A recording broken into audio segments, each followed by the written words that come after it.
Reza akan bercerita pengalaman horor. Langsung saja Bang Reza. Jadi ini posisi gua tuh waktu itu udah pindah, udah selesai tuh waktu SMA. Nah ini kejadian waktu gua udah masuk kuliah. Jadi gua udah ikut orang tua lagi, orang tua juga udah pindah ke kota. Di sana waktu itu gua tuh orang tua tuh kan karena baru pindah jadi ya mau usaha apa gitu kan. Akhirnya jualan lah, jualan makanan di ruko itu. Gue tuh nggak tahu kenapa di hari itu malas banget karena memang biasanya gue tuh kan bantuin orang tua juga tuh jualan. Nah, tuh lagi dagang, udah mau tutup tuh, udah siap-siap semua, udah ditutup semua, udah diberesin semua. Itu jam berapa? Jam 9 tuh lah, jam 9, jam 10. Jadi di antara ruko itu ada gang sempit. Ini sih kayak perbatasan antara ruko ke ruko, samping-sampingan. Itu buat naruh sampah. Jadi di situ dari ya dagang itu kan ada sampah-sampahnya udah dikumpulin semua. Di situ gua disuruh buang sampah. Ya memang gua terus yang suruh buang sampah. Cuma di hari itu kayak ngerasa males banget gitu kayak ngapain kok gua sih yang suruh buang sampah gitu. Situ gua buang sampah. Nah, di samping itu waktu gua jalan itu kan kelihatan ada rumah, terus ada kursi di situ. Tapi ada gua ngeliat itu putih kayak makhluk gitu.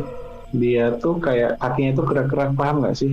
Kayak duduk nih tapi kakinya itu gua lihat, makin gua lihat dari bawah ke atas. Oh, udah paham apa itu. Untungnya di situ gua nggak nge-freeze, gua langsung balik lari gitu kayak ayo ayo pulang, langsung pulang gitu karena di situ posisi gua ibu gua sama adik gua ada dua di situ, udah punya adik lagi. Nah itu adik gua tuh posisi masih kecil, masih umur 2 tahun kalau nggak salah. Nah itu waktu pulang itu nggak tahu kenapa ada juga tiba-tiba nangis di situ.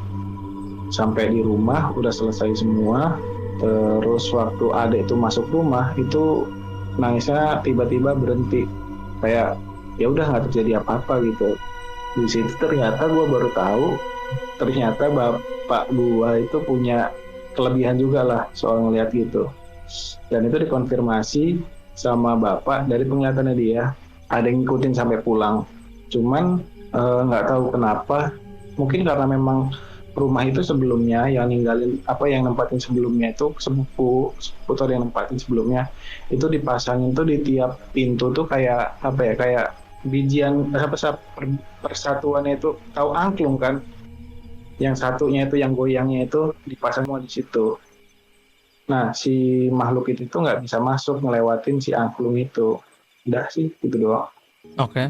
Tadi angklo tuh apa ya? Kayak gimana bentuknya maksudnya? Kayak tahu kan angklung tuh yang tengahnya tuh yang goyang itu. Nah jadi Angklung, kayak cuma satu bambu. angklung, Iya, angklung. ini angklung kan ada yang goyang tuh ya. Nah tengahnya itu kan ada bambu tuh satu, Iya. yang kayak selongsong tapi atasnya tuh ada satu yang cuma dibelah jadi dua tuh. Nah itu tuh dipasangin di tiap pintu. Oh, Nah asumsinya itu tuh buat nangkal yang kayak gitu, yang gak jelas kayak gitu, yang jahat gitulah. Jadi mereka nggak bisa masuk gitu. Nah itu diduga juga dia tuh ngikutin gua lagi sampai sekarang. gitu. Udah enggak, Oh, udah enggak. beres di situ. Udah selesai, udah nggak ada apa-apa lagi.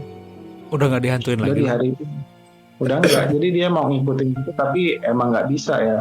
Itu juga mungkin karena jadi rumah itu juga itu ada yang jagain lah ibaratnya. Oh, Soalnya pernah waktu itu ada orang, waktu itu rumah itu ditinggalin. Ada orang kayak ya bujang-bujang gitulah, bujang-bujang tangguh itu. Terus mereka dia itu lewat depan rumah, tapi dia itu ngelihat itu ada sosok makhluk hitam gede banget. Itu kayak naungin rumah, jadi kayak yang jagain gitu. Nah itu dia, si anak itu cerita ke tetangga. Nah, tetangga itu cerita lagi. Nah, itu ternyata itu dibilang ya ada yang jagain selama rumah itu tuh buat penghuni rumahnya gitu. Jadi mungkin ya yang ngikutin itu udah diusir mungkin sama yang jagain itu tadi. oke, langsung saja kita dengarkan berarti cerita terakhir dari Ahmad, guys. Oke. Em, Jin paling mainstream di Indonesia, kalian tahu apa? Kuntilanak. Aku kayaknya jarang cerita punya tentang makhluk yang terlihat wujudnya.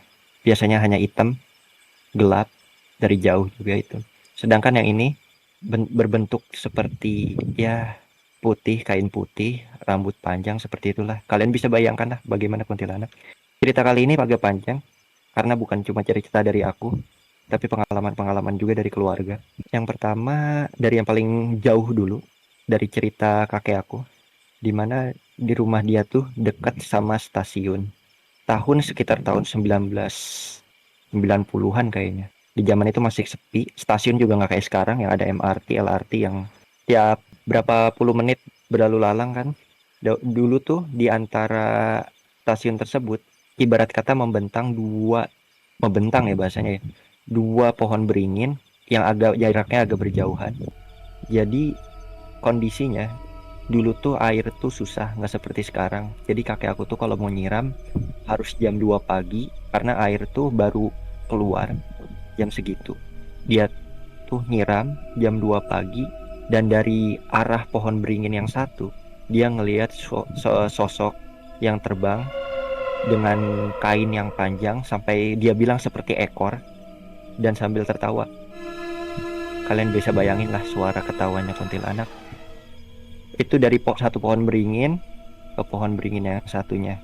Bulak-balik aja dia di situ. Cuma kakek aku ya udah biasa. Karena jam 2 pagi itu emang udah biasa buat nyiram. Dan beliau juga berkata, memang waktunya mereka keluar. Oke, cerita selanjutnya dari nenek aku, di mana dia waktu itu lagi hamil anak ke berapa ya, lupa pokoknya. Intinya kita kan tahu ya ada mitos di mana kuntilanak tuh suka sama ibu hamil, ya kan? Kondisinya rumah nenek aku tuh dapurnya di luar. Kalian tahu lah pasti ada tuh yang rumahnya dapurnya di luar. Kondisi dapurnya outdoor gitu kan. Dapur dan tempat nyuci piringnya. Jadi sewaktu itu nenek aku mau nyuci piring. Belum sampai tengah malam sih waktu itu. Cuma sudah mendekati. Dan kondisinya di situ tuh ada pohon cermai ya, kalau nggak salah nama pohonnya cermai, buah apa sih? Cermai kalau nggak salah. Di situ nenek aku mau mencuci piring, keluar ke arah dapur tersebut dan tiba-tiba seperti yang tadi aku udah bilang, ada yang ketawa, ada yang ngetawain beliau dan saat beliau ngelihat ke pohon tersebut, ada sosok yang lagi nangkring di atas pohon dengan ya sama kalian sudah tahu lah sosok kuntilanak kayak apa.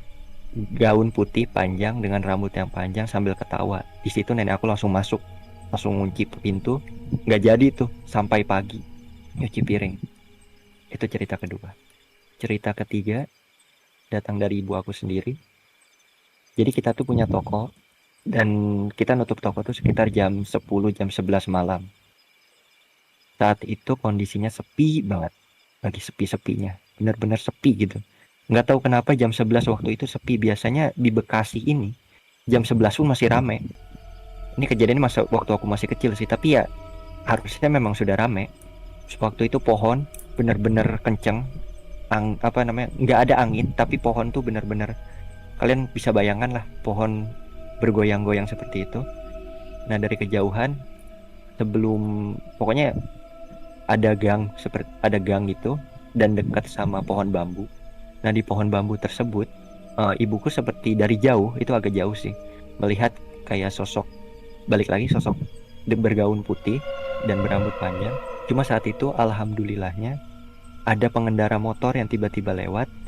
Beliau sepertinya menotis juga dengan hal tersebut, makanya beliau tuh memberikan lampu jarak jauh ke situ dan mengendarai motornya dengan perlahan sampai di titik di mana pohon bambu itu terlewati. Dan baru setelah itu beliau, si pengendara motor itu berlaju dengan kencang. Cerita keempat dari saya sendiri, kejadiannya baru belum lama, 1 tahun yang lalu kemungkinan besar. Kondisi saya sedang mengerjakan tugas akhir sewaktu itu. Jam 1 atau jam berapa saya baru mau tidur. Ya seperti biasa sikat gigi lah atau apa namanya, beres-beres pipis lah segala macam. Di situ kondisi kosan saya sendirian karena anak-anak di kosan saya itu rata-rata lebih banyak anak SMK yang ngekos di situ. Jadi di waktu mereka itu libur semester, otomatis kosan saya tuh cenderung kosong sewaktu itu. Saya tidur jam 1, tiba-tiba nggak tahu kenapa saya merasa berisik banget. Saya terbangun. Entah saya nggak tahu itu jam berapa. Setelah saya tidur tersebut, saya terbangun. Kondisi di mana saya tuh, oh ya, saya tuh punya di kamar kosan itu punya satu jendela yang ada kayak jerujinya. Nah, kalian bisa bayangkan lah. Dan biasanya sebelum saya tidur itu saya slot, ada slotnya kan untuk jendela. Nah sayangnya sewaktu itu sepertinya karena saya ngantuk banget, capek banget, lelah banget, saya lupa slot. Tapi tetap saya udah tutup tuh karena kondisi udah malam juga kan. Pas saya terbangun itu, saya nggak sengaja bangun, tapi saya nggak bisa gerak, nggak bisa benar-benar gerak. Nggak tahu ya ini kondisinya kondisi ketindihan atau apa, cuma saya benar-benar nggak bisa gerak. Dan saya lihat kondisi jendela tersebut yang harusnya sudah saya tutup, itu terbuka agak lebar, dan gordennya sendiri kayak ke inian angin, kayak kesingkap angin. Secara tidak sengaja saya melihat di situ ada sosok, maaf, kuntilanak yang sedang mengintip. Saya waktu itu ketakutan dan saya sempat melihat dia masuk lewat jeruji itu. Otomatis bukan manusia dong, masa bisa masuk ke jeruji itu ke dalam kamar saya. Dan saya tuh paham layout kamar saya, dia tuh masuk ke pinggir kanan, pojok kanan, di mana dekat pintu waktu itu. Cuma saya waktu itu memilih untuk daripada ngelihat mending tidur. Walaupun nggak bisa tidur, saya paksa tutup mata.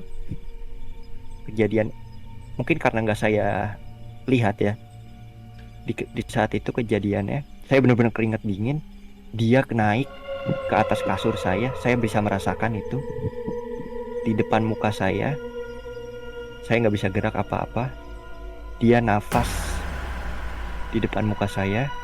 Itu kejadian berapa menit lamanya, saya cuma bisa bacaan di situ, benar-benar nggak bisa gerak, nggak bisa apa. Cuma alhamdulillah beberapa menit kemudian hilang sendiri. Saya nggak tahu itu maksudnya apa, gimana. Tapi saya waktu itu nggak sengaja tertidur, akhirnya tertidur dan bangun seperti biasa, jam-jam subuh ya, jam 5, jam setengah 5. Saya bangun, saya cek, ternyata saya lupa untuk slot jendela saya. Tapi di situ kondisinya jendela saya emang udah tertutup. Dan itulah pengalaman saya bertemu dengan kuntilanak. Gimana guys, creepy kah cerita terakhir? Pengalaman bertemu kuntilanak. Itu yang udah gue pernah ceritain kan? Iya, Lo ingat makanya gak sih? gue kayak ada dejavu nih. Gue apa di Discord berhantu nih udah pernah Bukan. diceritain, tapi gue pernah denger ceritanya gitu loh. Bukan. Itu pribadi waktu itu gue ceritain. Pribadi ya. Aduh, mana deket banget lagi. Apakah dari kakek lo turun ya tuh kuntilanak ya? Gak tahu. Oh iya lagi, lupa satu lagi. Gue lupa lagi. Ada satu lagi sebenarnya. Iya, jadi ini lebih ke saudara sih. Dia juga ketemu sosok kayak gitu kan. Jadi kondisinya dia tuh tukang ngajiin makam. Biasalah ya, tukang ngajiin makam, maghrib pulang ya. Kalian bisa bayangin, kalau yang nggak bisa bayangin ya itu bayangin aja, tukang yang biasanya yasinin makam sekitar jam maghrib tuh pulang. Beliau waktu itu saudara saya tuh melihat pulang dan melihat ada seorang wanita dari belakang tuh benar-benar cantik banget. Yang namanya laki-laki kan genit ya biasanya ya. Beliau samperin, "Badai ka mana, Neng?" Terus diam aja. Si wanitanya tiba-tiba dari berjalan tiba-tiba diam. Terus saudara saya tersebut maju dan ingin melihat wajahnya, karena beliau dari belakang aja sudah cantik gitu, pasti depannya apalagi lah. Pas dilihat mukanya rata, nggak punya mata, nggak punya mulut, dengan rambut panjang. Dan saudara saya di situ waktu itu langsung pergi, langsung ya sudah. Karena dan beliau bilang hal itu adalah hal yang biasa di makam di saat di saat maghrib tersebut, udah biasa katanya. Ya segitu aja ceritanya. Ya itu kalau udah biasa tuh berarti kan udah sering ya sebenarnya ya. Iya. Tapi kalau pengalaman sama Mbak Kunti itu doang berarti. Iya itu doang. Yang itu tuh, yang sampai naik terus napas di depan muka gue sih itu. Anjir. Berarti itu yang maksudnya yang sosok fisik yang benar kelihatan kan, yang sebelum-sebelumnya cuman mungkin bayangan Cerita atau apa. Iya benar-benar fisik itu kelihatan, soalnya sempet nengok kan. Terus nengok dia bisa-bisanya itu jeruji. Jendela kan jeruji ya. Iya, Ada iya, jerujinya bener. gitu kalau Jeruji lu besi tahu. gitu ya. Iya. Iya, masuk itu lewat jeruji itu. Dan naik Masuk. ke kasur tuh kerasa ya? Kerasa. Kerasa dingin banget itu. Pas naik itu. Kerasnya bukan kayak orang misalkan mau istri lu mau naik ke kasur, bukan gitu ya. Bukan ya. Tapi rasanya tuh bener-bener tiba-tiba ada kayak sekelebat pakaian gitu, kain naik terus dengan aura yang dingin banget, bener-bener dingin. Dan insting saya tuh waktu itu ya langsung nutup mata karena saya tahu nih mau ngapain nih orang nih, bukan orang sih. Dan dia bener-bener napas di depan muka. Tapi lu nggak lihat ya, udah merem posisinya itu ya? Iya udah merem, pas dia masuk lewat jendela tuh udah merem karena udah tahu tuh itu pasti dia ke arah, kalau kita ngomongin layout kamar gua ya waktu itu ya, itu tuh jendela sebelah kiri, ini pintu nih sebelah kanan, ini kasur nih dekat jendela, ini jendela, ini kasur nih sini nih, ini pintu ada dikit lah segini kayak tembok gitulah apa sudut ruangan. Nah dia ke situ tuh ibaratnya nih, ini saya lagi tidur nih, masuk ke situ ke samping. Dan karena mungkin gak saya waro ya, saya tidur kan, langsung insting saya langsung nutup mata, langsung tidur. Dan alhamdulillah waktu itu nggak tahu kenapa, keajaiban apa, saya bisa tidur gitu tiba-tiba beberapa menit setelah dia ngeganggu dengan nafasnya itu. Malah jadi bisa Iya. tidur ya? Iya bisa tidur itu. Dan itu mungkin kesalahan saya nggak ngunci slot ya, ibaratnya nyelot itu tuh jendela. Oh ya, ini juga kondisinya di sebelah ini saya tuh kebun, tahulah kebun. Iya, yang banyak pohon pisangnya, banyak itunya. Iya. Oke. Di sebelah kosan ya. Ini kosan nih. Saya kamar tuh di atas. Di pojok ini. Ini di sebelah kebun nih. Iya. Iya, layoutnya seperti itu sih. Dan waktu itu benar-benar lagi kosong karena anak SMK pada pulang sih. Lagi namanya lagi libur akhir semester, masa sih nggak pulang. Anak kuliah juga pasti ya lagi kayak gitu, mungkin antara udah tidur atau lagi di luar, lagi di nongkrong apa. Cuma beberapa sih anak kuliah waktu itu yang satu kosan ya. Jadi benar-benar sepi. Itu benar-benar baru kali itu benar-benar ngelihat sosok ya kan. Enggak sih. Waktu yang lagi. pernah kan gue cerita yang waktu masalah di rumah kakek nenek gue tuh. Itu sosoknya tapi hitam juga sih itu mah. Oh ya. Ntar nanti itu untuk story for another time lah. GG. Next episode. Petak umpet. Itu sih gue juga paling nggak suka tuh kayak gitu, jump scare depan muka gitu. Ini nggak jump scare aja, gue nutup mata soalnya. Iya, tapi kayak depan muka-mukaan itu paling gue nggak suka, paling gue hindarin. Nah di kosan sendiri kan, gue paham sih posisi kosan sendiri kan. Iya. Gue aja nggak suka sebenarnya tinggal di kosan tuh. Minimal tuh kayak nginep di teman atau teman nginep di gue, baru gue tenang gitu. Tapi kalau sendiri tuh emang jercok. Gue masalahnya pernah nih di posisi mati lampu total bukan apart sih, ya kos-kosan, cuma karena tingginya kayak apart, jadi gue sebut ya mungkin kayak semi apart lah, dia nggak terlalu tinggi tapi kos-kosan gue tuh ya mirip apart dulu tuh kayak gitu ya. Dan posisinya ini jadi cerita di gue tadinya nggak mau cerita ya, tapi pokoknya nggak ada, soalnya nggak ada yang serem ya, gelap total aja dan gue nggak bisa tidur di situ. Gue benar-benar cuma nyalain dari HP, akhirnya karena HP masih ada kuota gue nyalain YouTube kan biar nemenin gue. Ya udah, dan itu nggak bisa tidur sih jatuhnya, tapi sumpah nggak ada gangguan yang gimana gitu, padahal gelap total yang lu nggak bisa lihat apapun, nggak ada cahaya sedikit pun tuh nggak ada, karena satu kos-kosan tuh mati tiba-tiba. Tapi itu gue nggak sampai segitu pun gue nggak ya alhamdulillah ya, maksudnya nggak diganggu. Dan gue juga nggak mau kan diganggu maksudnya. Gue jadi cerita dah kalau kayak gitu. Jadi Oh, gue juga pernah waktu mati lampu ya, gitu kan. seperti mati Iya. lampu. Guys, nanti Masalahnya kayaknya sering ini gua crop aja deh. Nggak akan semua Iya, satu iya, episode ini nih, Cok. crop aja. Crop Intinya aja. gimana ya? Jadinya ya kayak lu gitu kan. Mau dipanjangin Mati nggak nih? lampu. Kalau dipanjangin kita mute ya. Enggak usah. Ini mah cerita Cerita pengalaman pendek, aja, cerita share pendek. pengalaman. Waduh. Pengalaman aja. Intinya pernah kayak gitu, mati lampu total di kosan. Malah kan gue kan anak kuliahan kan beda ya kadang-kadang ya timeline sama anak SMK ya. Sering gue Iyalah. tuh Ya benar. sering mereka lagi kosong, guanya sendirian gitu di kosan. Nggak sendirian sih, biasanya di bawah ada anak 2 Oh, lu orang satu anak kosan kuliahan. sama anak SMK juga, satu kosan Iya, tuh. iya, Itu. iya, ramean, lebih rame anak SMK. Oh, ramainya Anak mah. kuliahnya Iya. tuh beberapa doang. Itu 3 orang waktu itu kalau nggak salah, 3 kamar doang. Oke. Heeh. Yang isi. Ya, mati lampu. Iya, dan gue di lantai atas sendiri. Oke. Iya, di lantai atas sendiri. Mati Yang anak lampu. kuliahan. Mati lampu. Pokoknya layoutnya gini nih. Ini kamar gue nih. Ini kamar satunya. Ini jalan lorong ke sini. Ini ada ada kayak tempat kayak ini gede lagi nih. Biasanya buat tempat jemur sama ruangan-ruangan juga. Cuma agak indoor gitu, agak ketutup gitu. Sini kamar mandi nih, dekat mereka, di kamar mandinya. Makanya gue agak kurang nyaman tuh ke kamar mandi dekat mereka. Gue harus ke sana pas lagi mati lampu sambil bawa HP gitu. Waduh, Nggak ngecekin sengaja jurit sebenarnya malam. gue nggak sengaja. Iya, gue nggak sengaja sebenarnya ngelihat sesuatu waktu itu Oh iya. di Dalam. situ. Iya, cuma nggak makanya gue nggak ceritain. Nggak terlalu jelas. Tapi ya Iya, udahlah, iya. gue cuma mau kencing gitu loh, ngapain lah.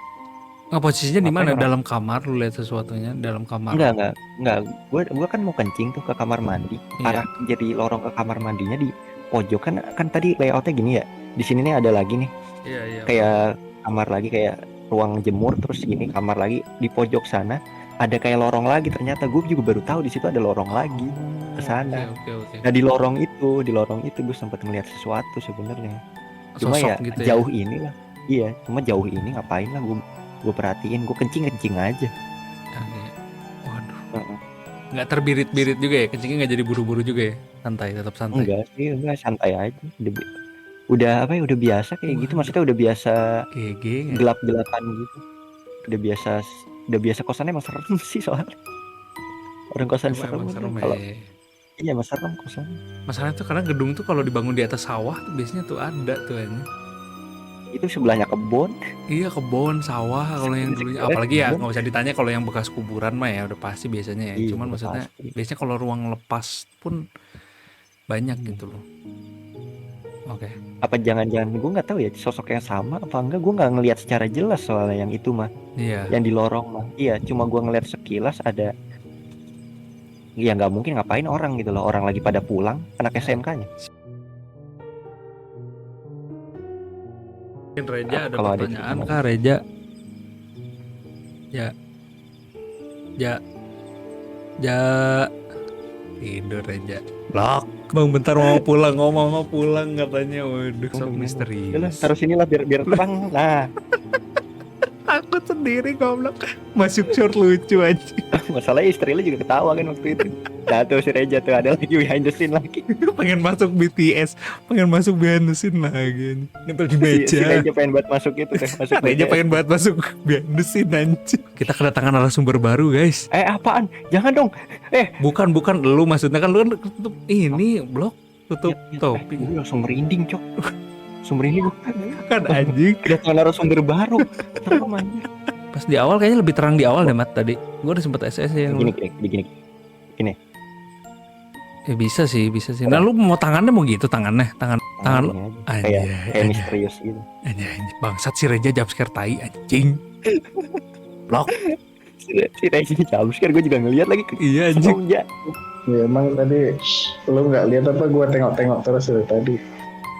Iya gue juga tengok terus blok. Gue juga sendiri di studio anjing. Makanya gue tutupin ini kan green screen kan, kalau enggak mah Tiba-tiba muncul muka tuh di belakang. So, ngomong. Jangan ntar malah di gua ntar kena. Jangan ntar ceritanya nambah lagi dong. Waduh. Gue serem amat begini ya. Sambil nunduk ya mata nggak kelihatan. Iya harusnya temanya gini juga ya, gelap juga ya harusnya ya. Harusnya kayak Iya harus Ahmad ya. besok-besok gini kalian. Waduh serem cok, gue penakut masalahnya. Kalau mau record sore hari lah, gue berani dah kayak gitu matiin lampu dah. Oke guys, terima kasih banyak mungkin yang telah mendengarkan di Spotify, Noise, Apple Podcast apapun itu ya, di versi audio dan juga menonton versi YouTube-nya. Jangan lupa kalian juga bisa nge-share cerita hantu kalian, mungkin nanti gue akan bacain di Discord berhantu ini ya. Jadi jangan lupa join Discord di bawah. Kalau kalian mau cerita hantu, boleh lewat Discord, boleh lewat sosial media gue. Jadi follow sosial media gue, linknya ada di bawah. Langsung saja kalian bisa share-share cerita hantu kalian, pengalaman hantu kalian mungkin yang sangat seram. Boleh kalian share ke gue. Nanti gue bakal bawa di sini. Oke guys, kalau begitu kami Chandra Yoga, Ahmad dan Reja pamit undur diri. Sampai jumpa di Discord berhantu episode selanjutnya. Bye bye guys.